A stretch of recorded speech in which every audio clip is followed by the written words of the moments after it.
Idea to business model की हम last unit देखने वाले, मतलब 5th यूनिट देखने वाले, जिसका नाम है कम्युनिकेशन। तो बिजनेस में कम्युनिकेशन कितना जरूरी है और क्या क्या चीजें हमें ध्यान में रखनी चाहिए जब हम कम्युनिकेशन करते हैं, तो वो सब कुछ हम इस यूनिट में देखने वाले हैं। यूनिट अगेन हर बार की तरह काफी छोटी होने वाली है और एक ही वीडियो में पूरी यूनिट को कंप्लीट कर देंगे और फ्री में आपको पीडीएफ नोट्स मिल जाएंगे। कैसे, कहां से आप डाउनलोड करेंगे, आप समझदार हो चुके होंगे, लेकिन फिर भी आपको बता दूंगा।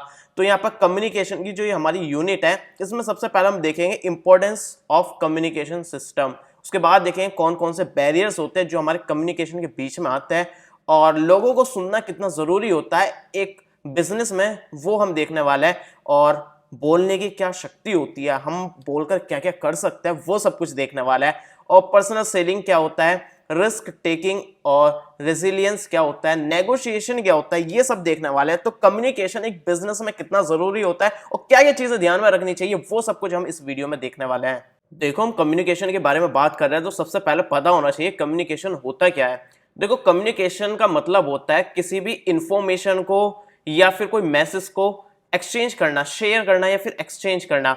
हो सकता है कोई एक पूरा ग्रुप हो, एक पूरा मतलब ऑर्गेनाइजेशन हो और एक दूसरी ऑर्गेनाइजेशन हो, वो दोनों आपस में कुछ इंफॉर्मेशन या फिर मैसेज शेयर करो, या फिर सिंगल सिंगल भी हो सकते हैं, इंडिविजुअल्स भी हो सकते हैं। ये एक बंदा है, ये दूसरा बंदा है, ये आपस में कोई भी इंफॉर्मेशन या फिर मैसेज शेयर कर सकते हैं। तो कम्युनिकेशन का मतलब यही हुआ कि किसी भी इंडिविजुअल्स के बीच में या फिर किसी भी ग्रुप के बीच में इंफॉर्मेशन या फिर कोई भी मैसेज को, कोई भी चीजों को शेयर करना। हो सकता है वो ऑर्गेनाइजेशन के अंदर करी जा रही है या फिर ऑर्गेनाइजेशन के बाहर हो रही है। मतलब हो सकता है कि आपका कोई बिजनेस है, एक ऑर्गेनाइजेशन है, उसके अंदर आपस में कम्युनिकेशन हो रहा है। हो सकता है उसके अंदर एम्प्लॉयज और बॉस के बीच में कम्युनिकेशन हो रहा है, या फिर हो सकता है ऑर्गेनाइजेशन के बाहर हो रहा है। मतलब हो सकती है दो ऑर्गेनाइजेशन आपस में कम्युनिकेशन कर रही हो कि भाई हमें आपसे ये चीज चाहिए थी, हमें अपने ऑर्गेनाइजेशन में इस चीज की जरूरत थी, क्या ये आप हमें भिजवा सकते हो, या फिर इस तरह से कम्युनिकेशन हो सकता है। तो सिंपल सा बताऊं तो कम्युनिकेशन का मतलब है कोई भी इंफॉर्मेशन या फिर मैसेज शेयर करना किसी भी इंडिविजुअल या फिर किसी ग्रुप के बीच में। तो यहाँ पर अगर ऑर्गेनाइजेशन में कम्युनिकेशन हो रहा है ना, तो इसका मेन एम होता है कि हम अपना जो गोल है उसको अचीव कर पाए, अपने बिजनेस की परफॉर्मेंस को इंप्रूव कर पाए और अच्छे रिलेशन बिल्ड कर पाए। तो ये कुछ चीज़ें होती है कम्युनिकेशन में। तो कम्युनिकेशन की डेफिनेशन और मीनिंग वगैरह मैंने समझा दिया, मैंने थोड़ा इसको खींच के थोड़ा इधर उधर घुमा के बता दिया, ताकि ये डेफिनेशन जब आप पढ़ो तो आपको ये कनेक्टेड लगे, जो मैंने बताया वो आपको समझ में आ जाए। तो एक बार डेफिनेशन पढ़ोगे तो एक बार सब कुछ सही से समझ में आ जाएगा, क्योंकि मैं बार बार रिपीट नहीं करना चाह रहा हूँ।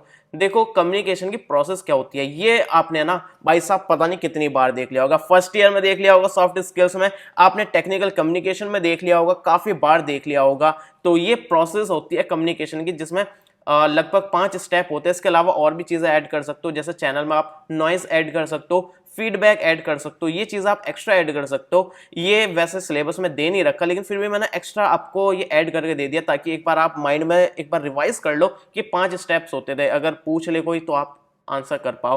तो सबसे पहला होता है सेंडर, जो मैसेज सेंड कर रहा है वो होता है हमारा सेंडर सबसे पहले स्टेप में। दूसरे में होता है एनकोडिंग, जो हम मैसेज भेज रहे हैं उसको एनकोड करते हैं, किस तरीके से बोलना है, किस तरह से भेजना है, उस मैसेज को एनकोड करते हैं। फिर होता है चैनल, मतलब किस मीडियम के थ्रू भेजना है। हो सकता है आप फोन कॉल पर अपना मैसेज शेयर करो या फिर फेस टू फेस बोल रहे हो, तो वो मीडियम, वो चैनल जिसके थ्रू आप अपने मैसेज या फिर इंफॉर्मेशन को शेयर करना चाहते हो। फिर होती है डिकोडिंग, जो कि रिसीवर यूज करता है। तो रिसीवर उसको समझता है, उसको डिकोड करता है आपके मैसेज को, कि उसके अंदर क्या मीनिंग है, क्या कहना चाह रहा है, उसको अंडरस्टैंड करने के लिए उसको डिकोड करता है। और फाइनल स्टेप में होता है रिसीवर, जो एट द एंड कम्युनिकेशन में होता है। तो ये 5 स्टेप्स होते हैं, ये शायद आपको समझ में आ गए होंगे। अब देखने वाले कम्युनिकेशन कितने कितने टाइप के होते हैं। देखो, अलग अलग बेसिस पर ना अलग अलग टाइप के कम्युनिकेशन होता है। अगर ऑर्गेनाइजेशन के बीच में देखा जाए कि ऑर्गेनाइजेशन में किस लेवल में कम्युनिकेशन हो रहा है, मतलब सीनियर जो है अपने जूनियर से कम्युनिकेशन कर रहा है या फिर जूनियर सीनियर से कर रहा है, उसके हिसाब से देखा जाए तो अलग अलग टाइप के कम्युनिकेशन होता है। हो सकता है फॉर्मल और इनफॉर्मल के तरीके से देखा जाए तो अलग कम्युनिकेशन हो सकता है। हो सकता है हम रिटर्न कम्युनिकेशन कर रहा है या फिर ओरल कम्युनिकेशन कर रहा है, उसके बेसिस पर हो सकता है। तो डिफरेंट डिफरेंट बेसिस पर डिफरेंट डिफरेंट टाइप्स की कम्युनिकेशन होता है। तो हम सभी देखने वाले हैं ताकि आपका एक भी नंबर ना कटे। तो यहां पर सबसे पहले हम देखने वाले communication based on parties involve. तो कौन कौन पार्टी इन्वॉल्व है उसके बेसिस पर कम्युनिकेशन का हम टाइप्स देखने वाले हैं। इसके देखो दो टाइप्स होते हैं, फिर इसके फर्दर और भी टाइप्स होते हैं। देखो पार्टीज के बेस पर ना दो टाइप्स होता है, एक होता है इंटरनल कम्युनिकेशन और एक होता है एक्सटर्नल कम्युनिकेशन। इंटरनल कम्युनिकेशन में क्या होता है, ऑर्गेनाइजेशन के अंदर के पार्टिसिपेंट्स अंदर ही कम्युनिकेशन करते हैं, मतलब फ्लो ऑफ इंफॉर्मेशन जो होता है वो ऑर्गेनाइजेशन के अंदर ही होता है, अंदर से बाहर नहीं होता है। मैं ज़्यादा एक्सप्लेन करने की कोशिश कर रहा हूँ शायद। तो इंटरनल में पार्टिसिपेंट जो होता है वो अंदर अंदर कम्युनिकेशन कर लेता है, और एक्सटर्नल कम्युनिकेशन में क्या होता है, जो एक ऑर्गेनाइजेशन के अंदर की पार्टी जो है वो बाहर की ऑर्गेनाइजेशन से कम्युनिकेशन करती है, या फिर हो सकता है कस्टमर से कम्युनिकेशन करे, या फिर किसी सप्लायर से कम्युनिकेशन करे, इन्वेस्टर से कम्युनिकेशन करे, बैंकर से कम्युनिकेशन करे, या फिर गवर्नमेंट एजेंसी से कम्युनिकेशन करे। कहने का मतलब ये है कि एक कंपनी है, एक बिजनेस के अंदर एक मतलब एक ऑर्गेनाइजेशन है, उसके अंदर कोई ग्रुप ऑफ पीपल या फिर कोई एक सिंगल बंदा किसी और कंपनी से या फिर किसी और ऑर्गेनाइजेशन से बाहर कम्युनिकेशन कर रहा है, वो एक्सटर्नल कम्युनिकेशन हो गया। और इस ऑर्गेनाइजेशन के अंदर अंदर ही आपस में दो लोग बात कर रहे हैं या फिर आपस में दो ग्रुप बात कर रहा है, वो इंटरनल कम्युनिकेशन हो गया। शायद अब आपको क्लियर हो गया होगा। अब इंटरनल कम्युनिकेशन के ना फर्दर और टाइप्स होते हैं, एक होता है वर्टिकल कम्युनिकेशन और एक होता है हॉरिजॉन्टल कम्युनिकेशन। वर्टिकल कम्युनिकेशन में क्या होता है, ऑर्गेनाइजेशन में जो है दो अलग अलग लेवल पर अगर कम्युनिकेशन हो रहा है तो वो वर्टिकल कम्युनिकेशन हो जाता है। मतलब अगर सीनियर जो है अपने जूनियर से कम्युनिकेशन कर रहा है तो डाउनवर्ड कम्युनिकेशन हो गया, और आपका जूनियर सीनियर से कम्युनिकेशन कर रहा है तो वो अपवर्ड कम्युनिकेशन हो गया। तो ये दोनों जो है वर्टिकल कम्युनिकेशन के टाइप होते हैं। इसके बाद होता है हॉरिजॉन्टल कम्युनिकेशन। हॉरिजॉन्टल कम्युनिकेशन का मतलब आप समझ सकते हो, हॉरिजॉन्टल मतलब सेम लेवल में, तो सेम लेवल में अगर दो लोग बात कर रहे हैं वो हॉरिजॉन्टल कम्युनिकेशन हो गया। हो सकता है दो लोग जो बात कर रहे हैं उनकी जो पोजीशन है, जो उनकी रैंक है वो सेम है, तो वो एक ही लेवल पर कम्युनिकेशन हो रहा है, तो वो हॉरिजॉन्टल कम्युनिकेशन हो गया। तो इंटरनल कम्युनिकेशन होता है, एक्सटर्नल कम्युनिकेशन होता है। इंटरनल कम्युनिकेशन के दो टाइप होते हैं, वर्टिकल कम्युनिकेशन और हॉरिजॉन्टल कम्युनिकेशन। और वर्टिकल के फर्दर दो टाइप्स होते हैं, डाउनवर्ड और अपवर्ड कम्युनिकेशन। तो ये हमारा जो कम्युनिकेशन के टाइप्स थे वो बेस्ड थे पार्टीज के इन्वॉल्व के अकॉर्डिंग। अब इसके बाद देखते हैं फॉर्मेलिटी के बेस पर कम्युनिकेशन कितने टाइप के होते हैं। तो सिंपल सी चीज है, एक फॉर्मल कम्युनिकेशन हो गया, एक हो गया इनफॉर्मल कम्युनिकेशन।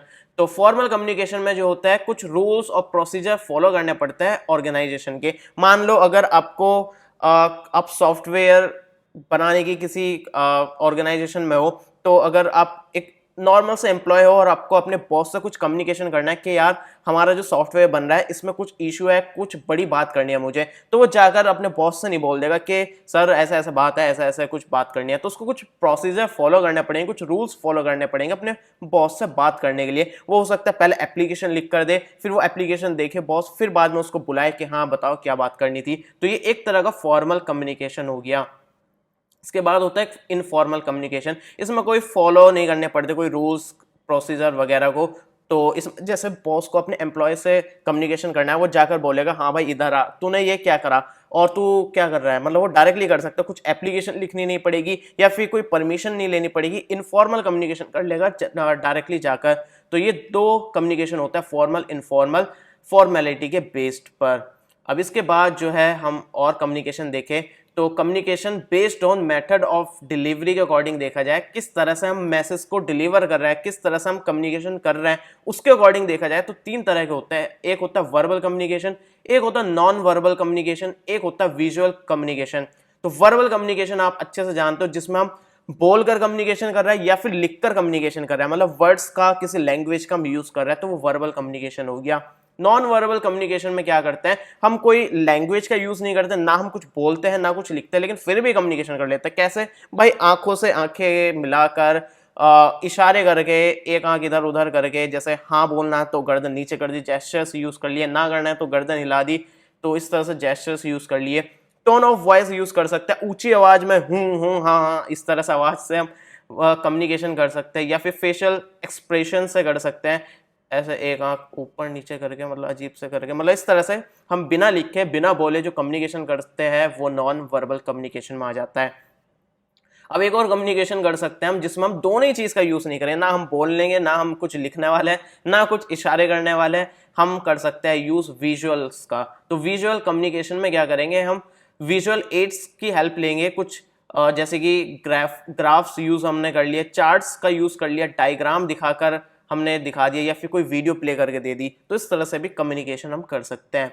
अब कम्युनिकेशन बेस्ड ऑन पर्पस देखा जाए तो पर्पस के बेस्ड पर जो है 3 तरह के कम्युनिकेशन होते हैं। हम कम्युनिकेशन क्यों कर रहे हैं, क्या पर्पस है, उसके अकॉर्डिंग 3 टाइप के कम्युनिकेशन होते हैं। एक होता है इंफॉर्मेशनल कम्युनिकेशन, जिसमें हम कोई इंफॉर्मेशन देता है दूसरे को। एक होता है परसुएसिव कम्युनिकेशन, जिसमें हम कम्युनिकेशन करते हैं किसी को कन्विंस करने के लिए या फिर परसुएड करने के लिए। मतलब आप कोई प्रोडक्ट को सेल कर रहे हो, कुछ आपको अपना कोई प्रोडक्ट है सेल करना है, जैसे कि मैं यहाँ पर क्या दिखाऊं आपको, ये मार्कर सेल करना है, तो आप जो है उसको कन्विंस करेंगे, देखो यार हमारे मार्कर में ये इस तरह का है, ये आपका 2 साल तक चलेगा, बाकी मार्कर सिर्फ 1 साल तक चलता है। तो इस तरह से आप कन्विंस करने के लिए अगर कम्युनिकेशन कर रहे हो तो वो परसुएसिव कम्युनिकेशन कहलाता है। और तीसरा टाइप का कम्युनिकेशन जो होता है वो है इंस्ट्रक्शन कम्युनिकेशन, जिसमें आप कम्युनिकेशन कर रहे हो किसी को इंस्ट्रक्शंस देने के लिए कि क्या चीज़ कैसे करनी है। जैसे यूज़र मैनुअल हुआ, तो यूज़र मैनुअल में इंस्ट्रक्शंस होती है कि आपने कोई नया स्मार्टफोन खरीदा, इसको आप कैसे सिम इंसर्ट कर सकते हो, कैसे इसको पावर ऑन करेंगे, कैसे आप इसको कनेक्ट करेंगे बाकी डिवाइसेस के साथ, तो उसमें इंस्ट्रक्शंस होता है। तो वो एक तरह का इंस्ट्रक्शनल कम्युनिकेशन हो गया। अब देखते हैं कम्युनिकेशन बेस्ड ऑन चैनल। आप किस चैनल का यूज करें कम्युनिकेशन के लिए, उसके बेसिस पर कम्युनिकेशन कितने टाइप के होते हैं। तो ये देखो यार, इसमें नंबरिंग में गड़बड़ होगी, 1 2 3 आ रहा है, लेकिन यहाँ पर 4 5 6 आ रहा है। तो जब आप इसको नोट्स को डाउनलोड करेंगे या फिर प्रिंट करेंगे, अगर आपने ई बुक ले रखी है तो उसकी नंबरिंग ठीक कर लेना, 1 2 3 होने वाली है। और यहाँ पर एक डैश जो है वो लगाने से रह गया, तो मैनी और 2 के बीच में यहाँ पर एक डैश लगना है। तो चैनल के बेसिस पर कम्युनिकेशन 3 टाइप के होते हैं। एक हो गया 1-to-1 कम्युनिकेशन, जिसमें जो है हम फेस टू फेस कम्युनिकेशन करते हैं और एक इंसान जो है दूसरे इंसान से कम्युनिकेशन करता है, 2 पार्टीज इन्वॉल्व होती है, तो एक इंसान दूसरे इंसान से कम्युनिकेशन करता है, 1-to-1 हो गया। 1-to-many कम्युनिकेशन में क्या होता है, एक बंदा जो है काफी सारे लोगों से एक साथ कम्युनिकेशन करता है, जैसे कि मास मीडिया के थ्रू हम कम्युनिकेशन कर रहे हैं या फिर कोई स्पीच दे रहे हैं। तो अगर आप स्पीच दे रहे हो तो काफी सारे आपकी पब्लिक होती है, ऑडियंस होती है, उससे आप कम्युनिकेशन करते हो। सिंगल बंदा काफी सारे लोगों से कम्युनिकेशन करता है, तो वो 1-to-many कम्युनिकेशन हो गया। इसके बाद हो गया मैनी टू मैनी कम्युनिकेशन। इसमें क्या होता है, काफी सारे लोग जो है काफी सारे लोगों के साथ कम्युनिकेशन करते हैं, जैसे कि ग्रुप डिस्कशन हो गया या फिर ऑनलाइन फोरम्स होते हैं जिसमें डिस्कशन होता है, या फिर सिंपल सा ग्रुप डिस्कशन सोच सकते हो जिसमें काफी सारे लोग होते हैं, काफी सारे लोग एक साथ बोलते हैं और काफी सारे लोग एक साथ सुनते हैं। तो इस तरह से मैनी टू मैनी कम्युनिकेशन होता है। देखो एक मजे की बात बताऊं ना, जब मैं इसकी यूनिट 1 शूट कर रहा था ना, 1 महीने पहले की बात है, मैंने बोला था कि हमारी जो ये नोट्स वगैरह ये सब गूगल पर नंबर 1 पर रैंक करने वाले वीडियोस भी, मैं यहाँ पर गूगल पर सर्च कर रहा था आइडिया टू बिजनेस मॉडल की पीडीएफ नोट्स वगैरह डाउनलोड करने के लिए AKTU के लिए। हमारी वेबसाइट नंबर 1 पर रैंक कर रही है, हमारी वीडियोस भी नंबर 1 पर रैंक कर रही है। तो यहाँ पर मैं इसलिए खोल के दिखा रहा था कि यहाँ पर आप PDF नोट जो है कैसे डाउनलोड कर सकते हैं। मैंने हर वीडियो में बता ही रखा है, लेकिन आपको फिर से बता देता हूँ। अगर आपको इसके PDF नोट्स को डाउनलोड करना है तो मैंने कमेंट सेक्शन में सबसे ऊपर पिन कर रखा है, वहां पर जाकर आप डाउनलोड कर सकते हैं। पासवर्ड लगा हुआ है, पासवर्ड आपको डालना पड़ेगा। यहाँ पर जब आप डाउनलोड बटन के नीचे देखेंगे तो पासवर्ड लिखा होगा, इसको कॉपी पेस्ट कर देना। काफी सारे लोग बोलते हैं भाई तूने पासवर्ड क्यों लगा रखे, पासवर्ड लगा रखे तो ऐसे पासवर्ड क्यों लगा रखे हैं इश्क मोहब्बत वाले। तो देखो यार, हर चीज के पीछे ना रीजन है, एक प्रॉफिटेबल रीजन है मेरा। मैंने पासवर्ड क्यों लगा रखा है, ये इश्क मोहब्बत वाले पासवर्ड क्यों लगा रखा है, और मैंने कमेंट सेक्शन में ही क्यों लिंक दे रखी है पासवर्ड की, सबके पीछे रीजन है जिसकी वजह से मुझे प्रॉफिट होता है। अगर मैं 10 रुपए कमाता तो ये सब करके मुझे 11 रुपए की कमाई हो रही है। अब देखो, बाकी आपको कोई डाउट है या फिर मुझसे पर्सनली कुछ बात करनी है, कम्युनिकेशन करना चाहते हो मुझसे, तो इंस्टाग्राम पर आ सकते हो, कुलभूषण कुंडलवाल मेरा यूजर नेम है और डिस्क्रिप्शन में इसकी लिंक मिल जाएगी। बाकी सर्च करके भी आ सकते हो, कुलभूषण कुंडलवाल यूजर नेम है मेरा। अब देखते हैं इंपॉर्टेंस ऑफ कम्युनिकेशन। तो कम्युनिकेशन क्यों इंपॉर्टेंट है, क्या इंपॉर्टेंस है कम्युनिकेशन की एक ऑर्गेनाइजेशन के अंदर, वो हम देखने वाले हैं। तो देखो, सबसे पहली चीज है इंप्रूव कोऑर्डिनेशन। तो अगर आपका कम्युनिकेशन अच्छा है तो आपके जो कोऑर्डिनेशन है ना टीम के अंदर, वो काफी अच्छा होने वाला है। मतलब आप ऑर्गेनाइजेशन में काम कर रहे हो, तो अगर आप कम्युनिकेशन अच्छे तरीके से करते हो, अपने आइडियाज को अच्छे से शेयर करते हो, कोई भी इंफॉर्मेशन है वो अच्छे तरीके से शेयर करते हो, तो एक अच्छा कोऑर्डिनेशन बना रहता है। अगर आप किसी एक चीज पर काम करो, किसी प्रोजेक्ट पर वर्क कर रहे हो, अगर आपकी टीम मेंबर्स जो है आपस में सही से कम्युनिकेशन करेंगे कि हमें इस चीज को ऐसे नहीं ऐसे करना चाहिए, या फिर इस तरह से नहीं ऐसा करना चाहिए, या फिर ये काम आप करो ये वाला काम मैं कर लेता हूं, इस तरह से आप कम्युनिकेशन करेंगे तो एक टीम में जो है कोऑर्डिनेशन बना रहता है, सब चीजें काफी स्मूथली वर्क करती है। तो एक सिंगल वर्ड से आपको समझ में आ रहा होगा कि कोऑर्डिनेशन कैसे इंप्रूव हो सकता है कम्युनिकेशन के थ्रू। दूसरी चीज है कि इंक्रीज एफिशिएंसी। देखो एफिशिएंसी इंक्रीज हो जाती है, मतलब अगर कोई काम कर रहे हो ना तो उसमें एफिशिएंसी इंक्रीज हो जाती है। जैसे आप एक टीम जो है किसी प्रोजेक्ट पर वर्क कर रही है, तो अगर आप अच्छे तरीके से कम्युनिकेशन करते हो ना तो उस प्रोजेक्ट को बनाने में, उसकी टाइमिंग वगैरह में सब कुछ एफिशिएंसी इंक्रीज हो जाती है। जैसे कि अगर आप प्रोजेक्ट में काम कर रहे हो तो हो सकता है उसमें काफी सारे एरर्स रिड्यूस हो जाए अगर आप सही से कम्युनिकेशन करते हो अपने टीम मेंबर्स के साथ, और काफी सारी रिडंडेंसीज जो है वो भी आप रिड्यूस कर सकते हो। मतलब आप किसी प्रोजेक्ट में काम कर रहे हो, कोई उसका पर्टिकुलर काम है, आप भी वही काम कर रहे हो और दूसरा वाला वो भी उसी चीज को काम को कर रहा है, तो अगर आपने आपस में कम्युनिकेशन नहीं करा तो आप भी वो काम कर दोगे, वो भी काम कर देगा, दोनों की मेहनत खराब जाएगी, एक ही काम को दोनों लोग कर देंगे तो नुकसान हो गया ना। अगर आपका कम्युनिकेशन अच्छा होता, आप उससे कहते कि ये वाला काम मैं कर रहा हूं, ये वाला काम तुम करना, तो आपस में दोनों एक ही चीज को नहीं कर रहे होते, दोनों ही एक चीज पर टाइम खराब नहीं कर रहे होते हैं। तो उस तरह से एफिशिएंसी इंक्रीज कर सकते हो अगर आपका कम्युनिकेशन अच्छा है। इसी तरह आपकी डिले जो है वो भी रिड्यूस कर सकते हो अगर आपने अच्छे से कम्युनिकेशन कर रखा है अपनी टीम मेंबर्स के साथ, तो कोई भी आपका डिले नहीं होने वाला, सब चीज टाइमली होगी। और अगर आपने कम्युनिकेशन अच्छा से करते हो तो इनोवेशन भी आप प्रमोट करते हो। मतलब इनोवेशन जो है प्रमोट करता है एक कम्युनिकेशन, अच्छा कम्युनिकेशन। मतलब अगर आप किसी ऑर्गेनाइजेशन में काम कर रहे हो तो अगर आप कम्युनिकेशन करते हो, काफी सारे लोग आपस में बात करते हो, तो आप काफी सारे ना आइडियाज को एक्सचेंज कर सकते हो कि यार ये चीज अगर हम ऐसा करें तो ऐसा हो सकती है, या फिर मेरे दिमाग में एक आइडिया है तो इस आइडिया को मैं इंप्लीमेंट नहीं कर पा रहा हूँ, या फिर इसको कैसे करा जाए वो समझ में नहीं आ रहा। इस तरह से आपस में कम्युनिकेशन करोगे, काफी सारे आइडियाज को शेयर करोगे, अपनी क्रिएटिव थिंकिंग को शेयर करोगे, तो हो सकता है कि आप सब मिलकर कुछ नया इनोवेशन कर दो, कोई नई चीज बना दो जो कि लोगों की लाइफ को आसान बना दे। तो इस तरह से इनोवेशन भी प्रमोट करता है एक अच्छा कम्युनिकेशन। बिल्ड रिलेशनशिप, अगर आप कम्युनिकेशन करते हो ना एक अच्छा रिलेशनशिप बिल्ड होता है। तो वैसा रिलेशनशिप नहीं, वैसा रिलेशनशिप, मतलब वैसा रिलेशनशिप भी आप बिल्ड कर सकते हो अच्छे कम्युनिकेशन के थ्रू। लेकिन उसमें उसमें क्या यार, मैं ये वीडियो जो है रिलेशनशिप एडवाइस वाली नहीं है जो मैं यहाँ पर आपको एक चीज बताऊं, ठीक है ना। तो यहाँ पर हम रिलेशनशिप यार तो रिलेशनशिप बिल्ड करने में काफी हेल्प करता है कम्युनिकेशन। अगर आप अच्छे से कम्युनिकेशन करेंगे तो आपकी रिलेशनशिप काफी स्ट्रांग बिल्ड होगी ऑर्गेनाइजेशन के अंदर और ऑर्गेनाइजेशन के बाहर। मतलब अगर आप अपने जो बाकी टीम मेंबर्स है, कलीग्स है, उनसे आप अच्छा कम्युनिकेशन करते हो, अच्छे तरीके से बात करते हो, तो आपस में एक अच्छा रिलेशनशिप रहता है कि यार बंदा काफी सही है, ये काफी सही बात करता है, या फिर काफी सपोर्टिव है, या फिर कुछ भी। एक तरह से एक अच्छा पॉजिटिव वाइब जाती है आपके तरफ से अगर आप अच्छे तरीके से कम्युनिकेशन करते हो। तो ऑर्गेनाइजेशन के बाहर भी अगर आप अच्छे से कम्युनिकेशन करते हो तो एक अच्छा रिलेशनशिप बिल्ड होता है कि यार इसको हम ना नहीं कर सकते। इस तरह से कम्युनिकेशन आपको अच्छे कम्युनिकेशन से एक अच्छा रिलेशनशिप भी बिल्ड होता है। इसके बाद जो है अगर आप अच्छे से कम्युनिकेशन करते हो या फिर कम्युनिकेशन की इंपॉर्टेंस बताई जाए तो डिसीजन मेकिंग में काफ़ी हेल्प करता है। तो अगर आप अकेले कुछ सोच रहे हो लेकिन आप डिसीजन नहीं ले पा रहे हो कि यार इस चीज़ को मैं सोच तो रहा हूँ लेकिन मैं इसको करूँ ना करूँ या फिर कैसे करूँ, अगर आप कम्युनिकेशन करेंगे ना बाकी लोगों के साथ तो वो चीज़ आसान हो जाएगी, डिसीजन लेने में हेल्प होगी। आप कम्युनिकेशन करेंगे, आप अपनी प्रॉब्लम बताएंगे, अपने आइडियाज़ को बताएंगे, तो काफ़ी सारे लोगों के सजेशन मिलेंगे या फिर कुछ और चीज़ें होगी या फिर कोई रास्ता दिखेगा तो आपका डिसीजन काफ़ी जल्दी लिया जाएगा। तो डिसीजन मेकिंग में काफ़ी हेल्प करता है कम्युनिकेशन।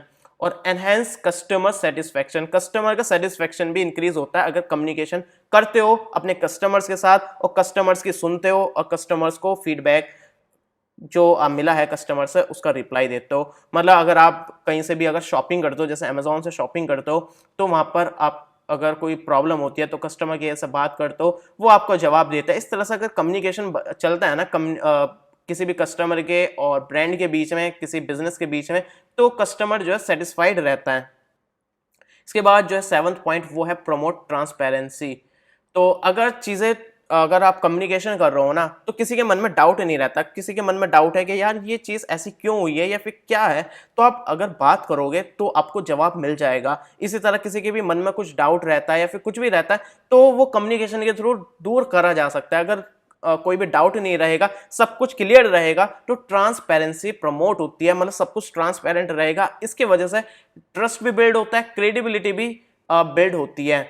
तो देखा जाए ये कुछ कम्युनिकेशन क्यों ज़रूरी होता है, इसके मैंने कुछ पॉइंट आपको बताए हैं। अब देखने वाले बैरियर्स टू कम्युनिकेशन, कौन कौन से बैरियर्स जो है वो कम्युनिकेशन पर आता है, मतलब कौन कौन से रुकावटें, कौन कौन से ऑब्स्टेकल्स जो है वो कम्युनिकेशन के दौरान हमें आता है। तो यहाँ पर सबसे पहला बैरियर जो होता है वो होता है लैंग्वेज बैरियर्स। देखो यार, दो अलग अलग लोग हैं, उनको अलग अलग लैंग्वेज आती है, तो आपस में सही से कम्युनिकेशन नहीं कर सकते हैं। किसी को हिंदी आती है, किसी को इंग्लिश आती है, और दोनों एक दूसरे की भाषा नहीं समझते, तो आपस में क्या खाक कम्युनिकेशन करेंगे। मैं खाक की जगह एक गंदा वर्ड यूज़ करने वाला था, मैं भूल गया था यार, मैं एजुकेशनल चैनल पर हूँ अभी, तो अच्छा हुआ नहीं निकला मेरे मुंह से, माफ़ी मांगता हूँ। वैसे क्यों मांग रहा हूँ जब मैंने गलती करी नहीं। तो खैर, इसके अलावा हो सकता है काफ़ी सारे जर्गन्स आप यूज़ करो, मतलब कोई शॉर्ट फॉर्म वगैरह आप यूज़ करो। जैसे किसी ने बोला कि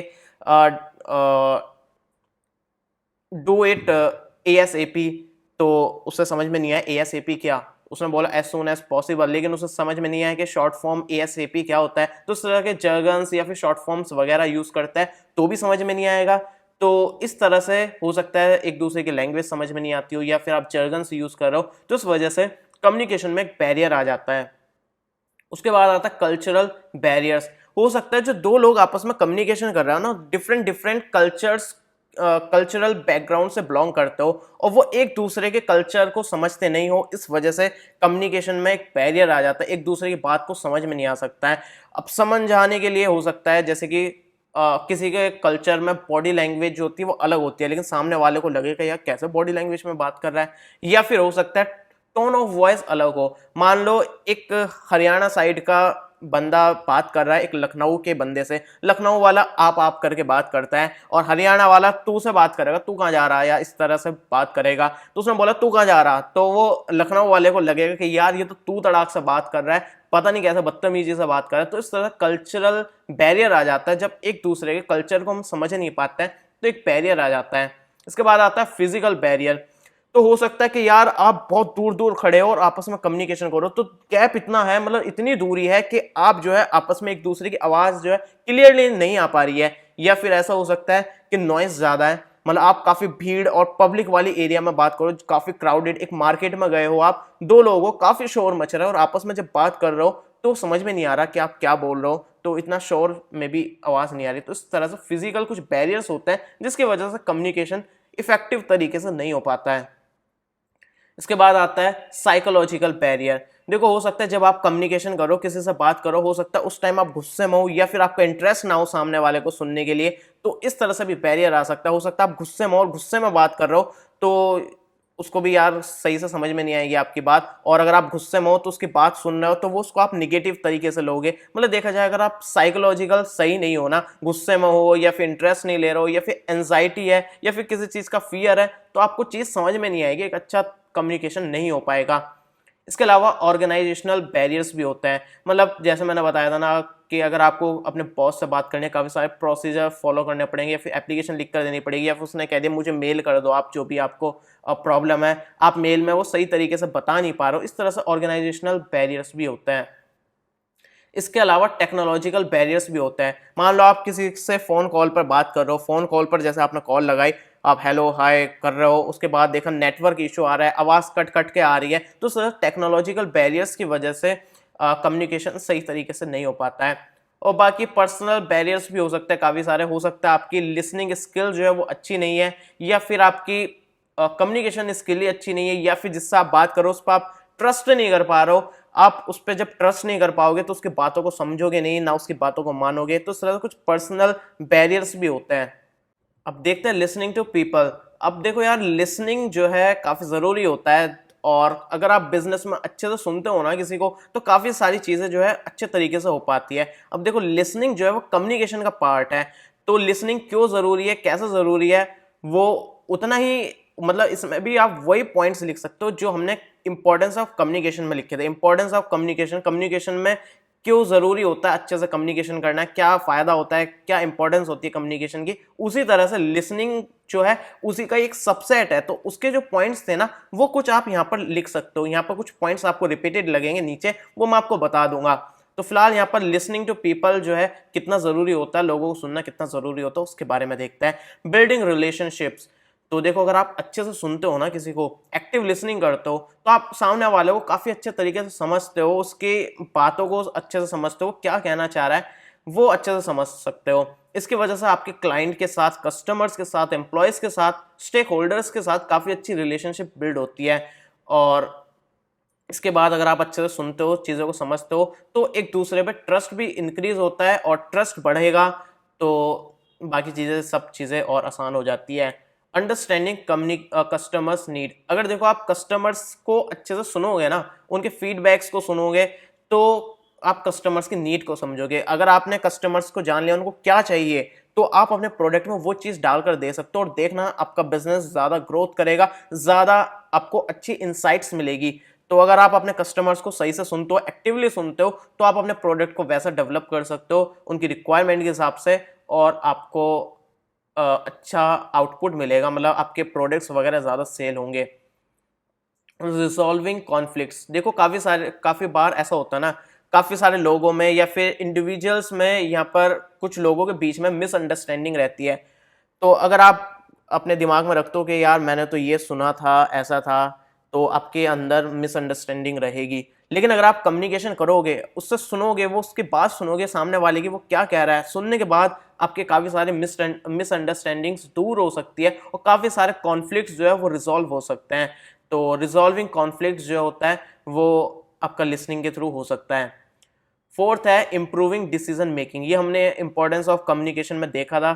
डिसीजन मेकिंग में काफ़ी हेल्प करता है, वही है, काफ़ी सारे लोगों की आप बात सुनोगे, उनके आइडियाज़ को सुनोगे, उनके तरीकों को सुनोगे कि ये चीज़ ऐसे भी हो सकती है, तो आप अपने डिसीजन काफ़ी जल्दी ले सकते हो।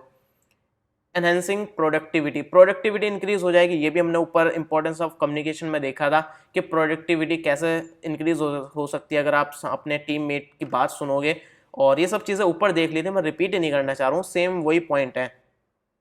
बिल्डिंग ट्रस्ट, ट्रस्ट बिल्ड हो सकता है अगर आप सही से सुनोगे सामने वाले को, तो उसकी बातों को समझोगे वो क्या कहना चाह रहा है, तो इस तरह से ट्रस्ट बिल्ड होगा आपके कलीग्स, एम्प्लॉयज़ और क्लाइंट्स के बीच में। ये भी ऊपर की चीज़ है, मैं इन पर ज़्यादा टाइम दे नहीं रहा हूँ क्योंकि ये रिपीट हो रही है चीज़ें।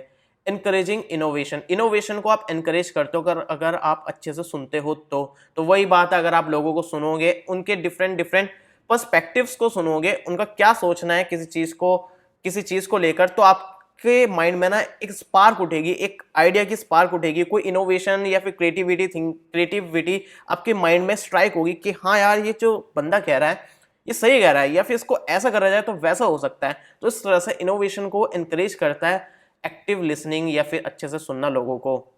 अब देखते हैं पावर ऑफ टॉक। तो इंपॉर्टेंस देखते हैं, बोलने की क्या क्या इंपॉर्टेंस होती है, टॉक की क्या इंपॉर्टेंस होती है। ऊपर हमने लिसनिंग की इंपॉर्टेंस को देखा था, और उससे पहले हमने कम्युनिकेशन की इंपॉर्टेंस को देखा था। तो ध्यान रखना, इंपॉर्टेंस ऑफ कम्युनिकेशन अगर आपने सही से पॉइंट्स देख लिया, उसको समझ लिया ना, तो importance of listening, importance of talking जो है सबसेट है कम्युनिकेशन का ही। तो जो इंपॉर्टेंस ऑफ कम्युनिकेशन में हमने पॉइंट्स देखे थे ना, उन्हीं पॉइंट्स को यहाँ पर चिपका सकते हो, लिसनिंग में भी, टॉकिंग में भी। तो अभी हम फिर से कुछ पॉइंट्स देखने वाले, कुछ पॉइंट्स एक्स्ट्रा मिल जाएंगे, कुछ पॉइंट्स आपको रिपीटेटिव दिख जाएंगे इसमें भी।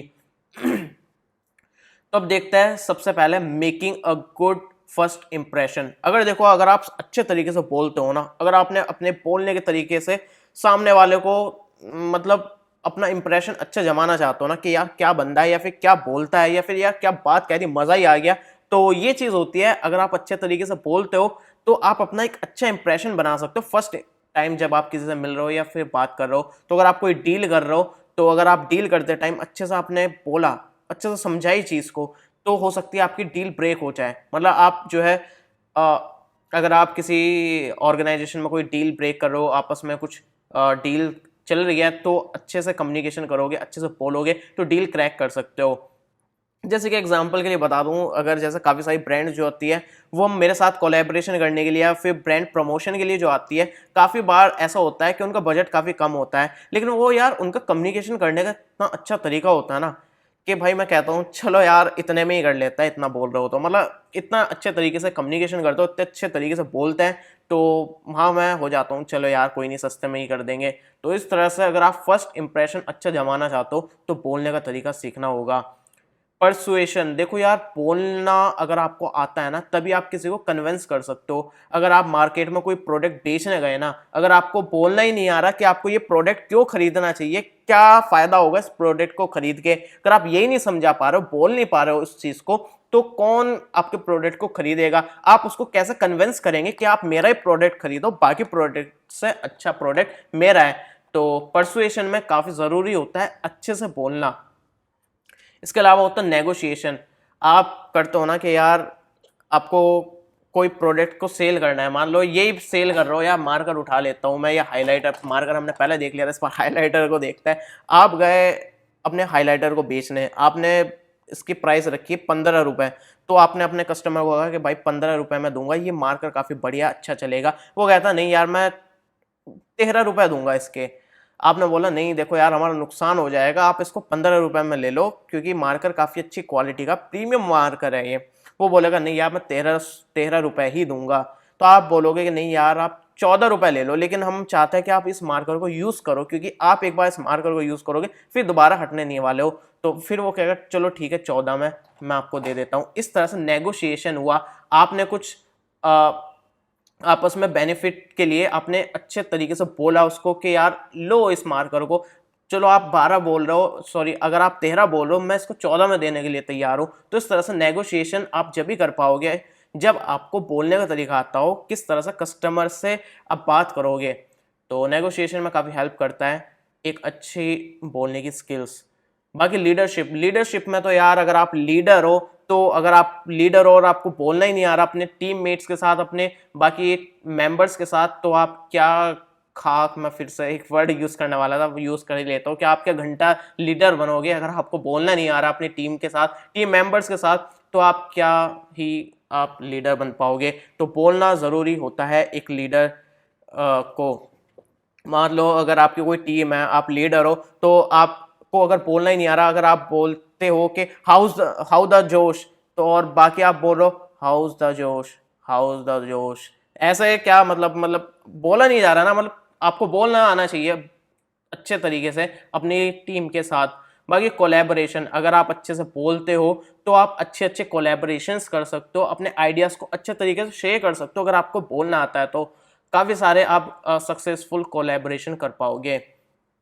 कस्टमर सर्विस वही है, अगर आप कस्टमर्स के साथ कम्युनिकेशन करते हो, कस्टमर से अच्छे तरीके से बोलते हो, तो ही आप उनको कस्टमर्स को अच्छी सर्विस दे पाओगे, उनकी बातों को अच्छे से सुनोगे, फिर उसका जवाब दोगे सही तरीके से, तो आप अच्छी कस्टमर सर्विस दे पाओगे अगर आपको बोलना अच्छे तरीके से आता है तो। स्टेब्लिशिंग रिलेशनशिप्स, इसको भी हम पहले देख चुके हैं। देखो यार अगर आपको बोलना आता है, ऊपर देखा था हमने कि अगर आपको सुनना आता है तो अच्छी रिलेशनशिप बिल्ड होगी। अब हम बोल रहे हैं कि अगर आपको अच्छा बोलना आता है तो भी रिलेशनशिप अच्छी होगी। तो देखा जाए तो वही पॉइंट है, वही बात है। बिल्डिंग रिलेशनशिप्स, ये भी हम पहले देख चुके हैं। अगर आपको अच्छे तरीके से बोलना आता है, अपनी चीज़ों को अच्छे से शेयर करना आता है, तो आप अच्छा एक ट्रस्ट बिल्ड कर सकते हो। मोटिवेटिंग एम्प्लॉयज़, अगर आप अच्छे से बोलते हो तो उनको मोटिवेट कर सकते हो कि यार अगर हमने इस चीज़ को अचीव कर लिया तो काफ़ी ज़्यादा प्रॉफिट होगा, काफ़ी कुछ हम अच्छे से अचीव कर पाएंगे, एक सक्सेसफुल बिजनेस बना पाएंगे। तो अगर आपको बोलना आता है अच्छे तरीके से तो अपने एम्प्लॉयज़ को आप मोटिवेट कर सकते हो।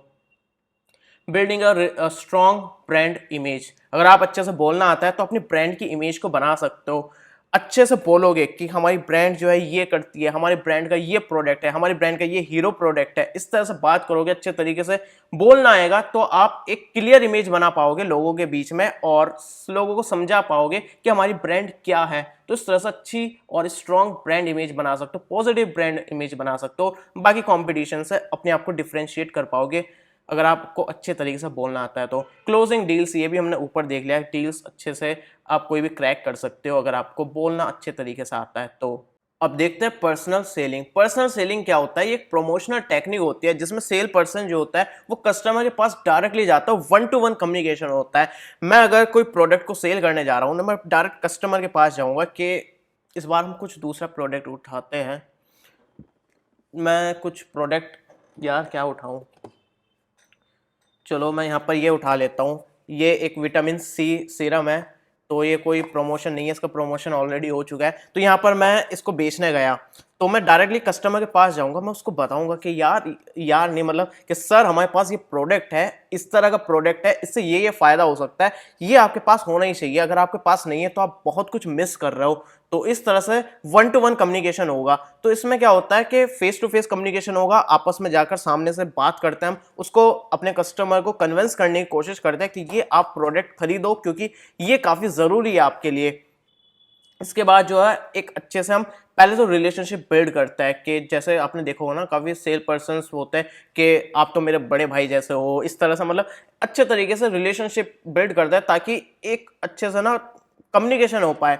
तो समझने की कोशिश करो, मेरी भावनाओं को समझने की कोशिश करो। और ये वाले जो मैं यूनिट बना रहा हूँ ना, बिल्कुल फ्री माइंड से बना रहा हूँ। इससे पहले की जो मैंने यूनिट्स बनाई थी वो काफ़ी जल्दी में बनाई थी, कोई कोई मैंने नींद में बनाई थी, कुछ जो है मैं मेंटली थोड़ा स्ट्रेस था उसमें बनाई थी, लेकिन इस बार मैं पूरा फ्री माइंड से बना रहा हूँ। तो पहले की वीडियो भी ऐसा नहीं है कि पहले की यूनिट मैंने ऐसी बेकार से बना दी हो, बस मैं बता रहा हूँ मैं मेंटली थोड़ा मतलब सही, मतलब यार कुछ नहीं, छोड़ो, खैर। तो इसमें क्या करता है, सेल पर्सन जो होता है प्रोडक्ट की सारी इंफॉर्मेशन बताने की कोशिश करता है और कस्टमर को इस तरह से परसुएट करने की कोशिश करता है, उसको कन्विंस करने की कोशिश करता है कि ये खरीद ही लो। उसका मेन एम होता है सेल पर्सन का कि मुझे ये खरीदवाना ही है अपने कस्टमर से। वो कैसे ही उसको खरीदवाए, किसी भी तरीके से कन्विंस करे। और इसमें काफ़ी ज़रूरी होता है कि अपने प्रोडक्ट की सारी इन्फॉर्मेशन होना, क्योंकि फेस टू फेस कम्युनिकेशन हो रहा, कस्टमर कुछ भी पूछ सकता है इस प्रोडक्ट के बारे में। बोलने लगा कि इसमें इंग्रेडिएंट्स बताओ क्या क्या है, कितना कितना क्वांटिटी में है, तो आपको सब कुछ नॉलेज होनी चाहिए अपने प्रोडक्ट के बारे में। तो बाकी ये जो प्रोसेस होती है ना डायरेक्ट सेल करने की, तो ये काफ़ी एक्सपेंसिव तरीका होता है प्रमोशन करने का अपने प्रोडक्ट का। अब देखते हैं रिस्क टेकिंग एंड रेजिलियंस। तो देखो, रिस्क टेकिंग जो होता है, आपको पता है रिस्क लेना।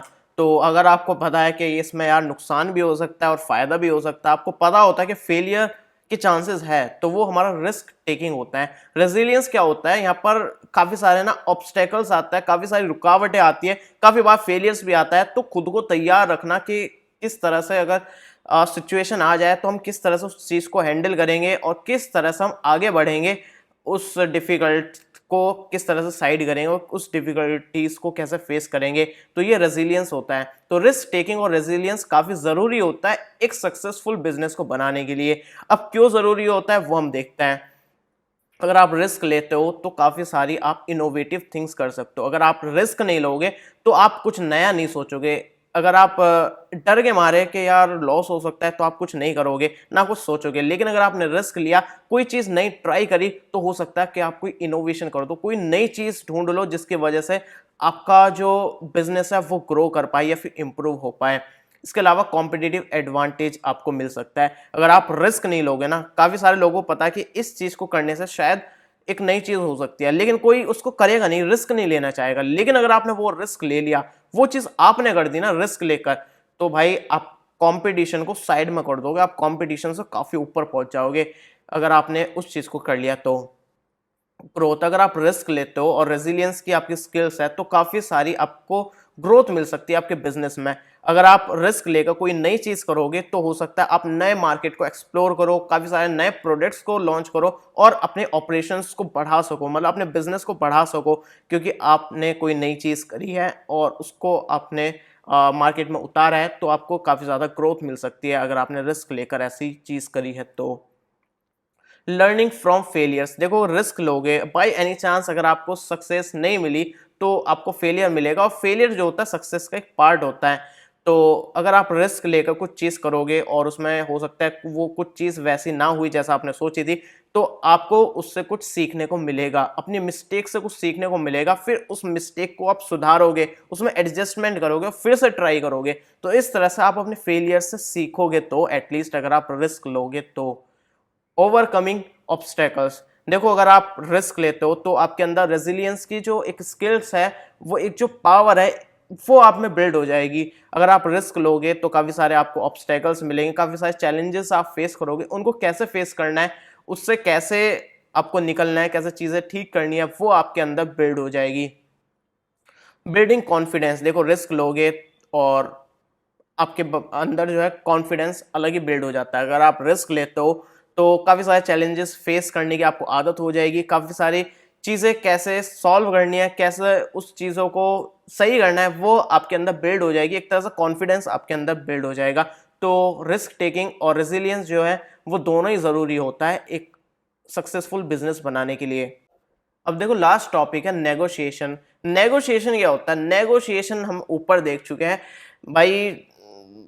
एक तरह से नेगोशिएट, यार हिंदी वर्ड नहीं मिल रहा है, एक सेकंड में। तो यार इसमें तो पता नहीं समझौता वगैरह दे रखा है, लेकिन आपको पता ही है यार नेगोशिएशन क्या होता है।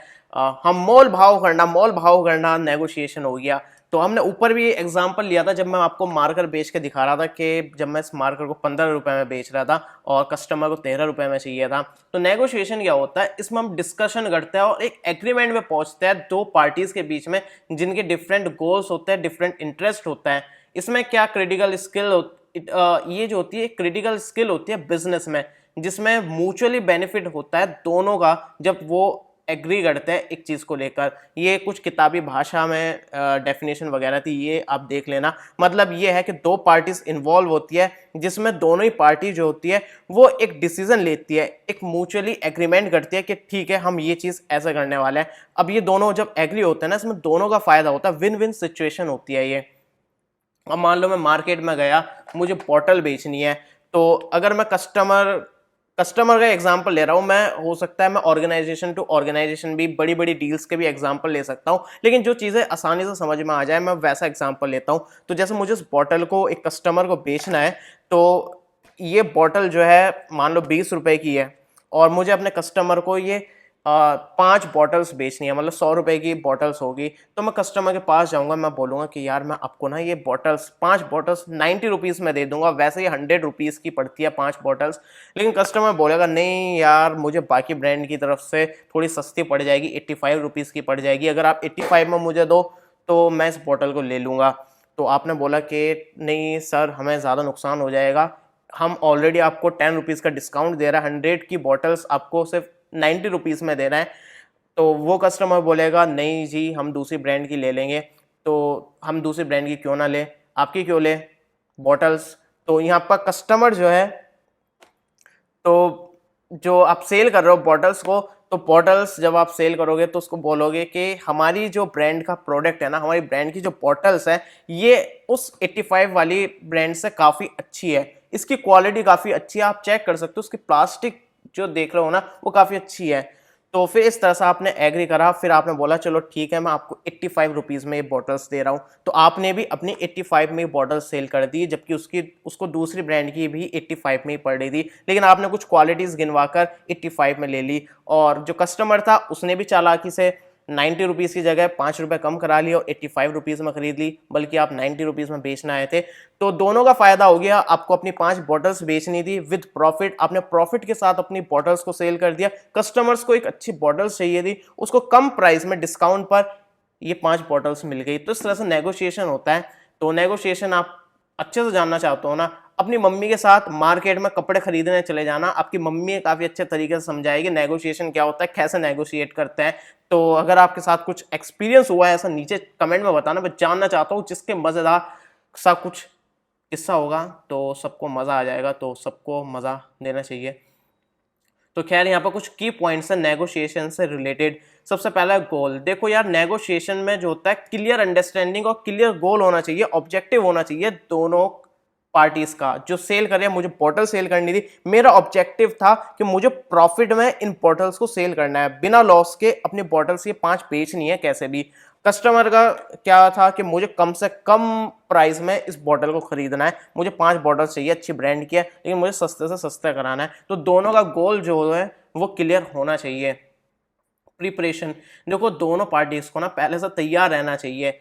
देखो जैसे मैं बॉटल सेल करने गया ना, मुझे तैयार रहना चाहिए कि मुझे इस प्राइस से नीचे तो जाना ही नहीं है, इससे नीचे गया तो मुझे नुकसान हो जाएगा, तो मुझे पहले से तैयार रखना है। अब कस्टमर जो 70 से भी ज़्यादा सवाल पूछेगा, या फिर हो सकता है वो अलग अलग रीजंस देगा हमारी बॉटल ना खरीदने के, तो मुझे तैयार रहना चाहिए उस रीज़न के आंसर के साथ कि अगर कस्टमर बोलेगा ना कि मैं इस वजह से बॉटल नहीं खरीद रहा हूँ आपकी, तो मुझे पहले से तैयार रहना चाहिए कि मैं उसका ये आंसर दूंगा। तो इस तरह से काफ़ी सारी प्रिपरेशन की ज़रूरत होती है पहले से, क्योंकि यार आप मम्मी नहीं हो जो हाथों हाथ अपने रीजंस बताकर अच्छा नेगोशिएशन कर सकते हो। आपको अगर आप मार्केट में नेगोशिएट करने चाहोगे किसी शॉप पर, तो आपको पहले से रेडी होना पड़ता है, प्रिपेयर होना पड़ता है।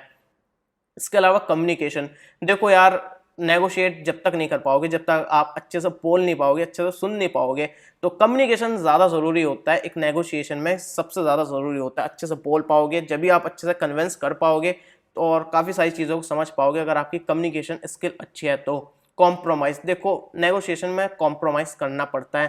तो जैसे यहाँ पर मैं 90 रुपीज़ की बॉटल्स 85 में बेच के आया, मुझे 5 रुपए का अपना कॉम्प्रोमाइज़ करना पड़ा, अपने 5 रुपए कम कमाने पड़े।